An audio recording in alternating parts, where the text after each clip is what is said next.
존경하는 의장님 그리고 선배 동료 의원 여러분, 신흥 이삼동 단대동 출신 윤창근 의원입니다. 이번 임시에 일본의 경제 침략 규탄 결의안이 제출되어 있습니다.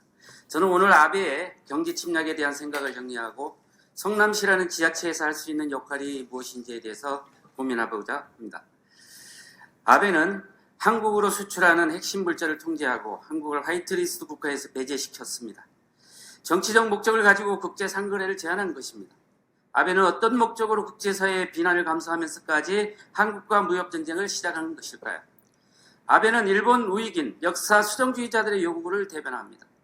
역사 수정주의자들은 일본의 국가 정체성을 정립하고자 합니다. 이들은 이른바 일본을 정상국가로 변신하고 동아시아에서 지도국 위치를 확보하자는 것입니다. 합법적으로 군대를 보유하고 다른 나라와 교정권을 가지고 싶어합니다.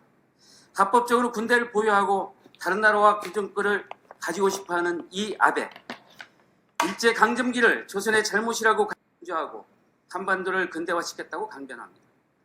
서방에 의해 패전국으로 전락한 일본이 이제는 평화국가로서 국제사회로부터 인정받기를 원하는 것입니다. 그러한 역사수정주의자들의 시각에 일본의 국가 정체성을 심각하게 위협하는 나라가 있으니 바로 대한민국입니다. 한국의 과거사 문제로 일본 우익 역사수정주의자들의 주적은 한국인 것입니다. 한국의 과거사 문제는 평화국가라는 일본의 정체성을 뒤흔듭니다. 일본이 전쟁 피해자들에게 제대로 된 사죄나 보상을 하지 않는다는 국제여론을 한국이 일으키고 있어 역사 수정주의자들의 염원을 짓밟는다고 보는 것입니다. 아베를 중심으로 하는 일본 극우 역사 수정주의자들은 2014년부터 한국을 비민주주의 국가로 매도하기 시작했습니다. 극우 성향 산케이 신문 가토사스야 서울지국장이 박근혜 대통령의 세월호 7시간과 관련된 칼럼을 썼다가 한국 검찰에 기소당하는 사건이 결정적 계기가 되었습니다. 일본은 한국을 반일 감정으로 통치되는 비민주주의 국가로 호칭했는데 이는 일본의 공식적인 외교 정책에 반영되었습니다. 2015년 3월 4일 일본 외무성은 홈페이지에 한국은 일본과 자유, 민주주의, 시장경제 등 기본 가치를 공유하는 중요한 이웃국가라는 구절을 삭제했습니다. 일본은 2019년 현재까지 외교활동 방침을 이대로 유지하고 있습니다. 아베 정부는 이미 한국을 화이트리스트 국가에서 제외 내지는 안보 유해국으로 지정할 움직임을 보여왔던 것입니다. 아베와 극우 역사 수정주의자들은 한국을 비민주주의적이며 정상적으로 소통할 수 없는 국가로 몰아왔습니다. 이는 전범 국가를 벗어나 평화국가의 정체성을 가지려 하는 전략인 것입니다. 2018년 10월 일제강제징용 피해자가 한국 대법원에서 승소하여 한국에 보유한 자산을 압류 손해배상금으로 지급하게 되었습니다. 아베 정부는 이를 빌미로 반도체 핵심 소재 수출 규제와 화이트리스트 배제로 1200여 품목을 규제하겠다고 결정했습니다.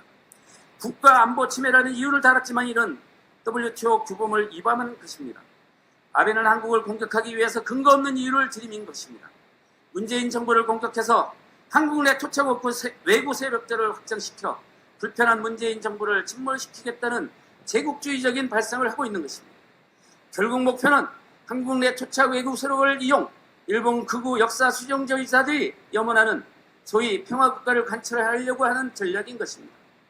일본 우익이 보기에 한국은 일본의 국가 안보를 가장 위협하는 나라입니다. 그래서 장기적인 전략을 세워서 한국과의 무역전쟁을 실행해 온 것입니다.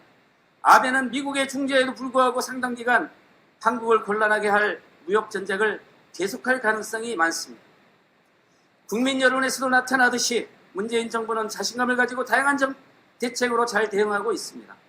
정부 차원의 대응에 대해서는 이 자리에서 논외로 하겠습니다. 저는 성남시라는 자치단체와 성남 시민 입장에서 해야 될 것이 무엇인지 이 자리에서 고민해 보고자 합니다.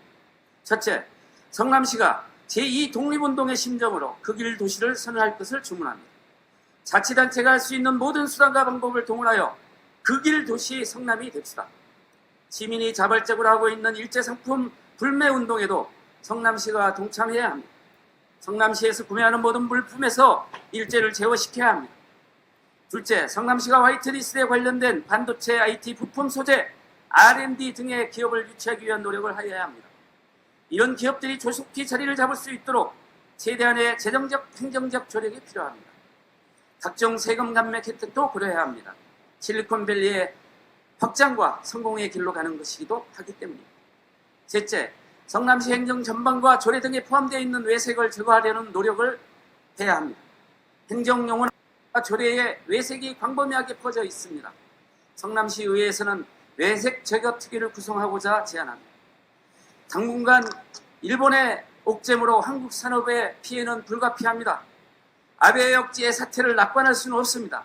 그렇다면 한국의 민관은 아베 총리의 역사 수정주의 세력의 의도가 관철되지 않는 방향으로 대응 전략을 구사해야 합니다. 일본 수정주의 세력의 주장처럼 한국이 비민주주의적이거나 반일 감정 및 충동에 자유되는 국가가 아니라는 성숙함과 자신감을 일본 시민과 국제사회에 확고하게 보여줘야 합니다. 궁극적으로는 위기를 기회로 삼아 대응 전략을 세우고 일본 의존적인 산업구조를 탈피하는 전 국민적 노력이 절실하다 하겠습니다. 경청해 주셔서 감사합니다.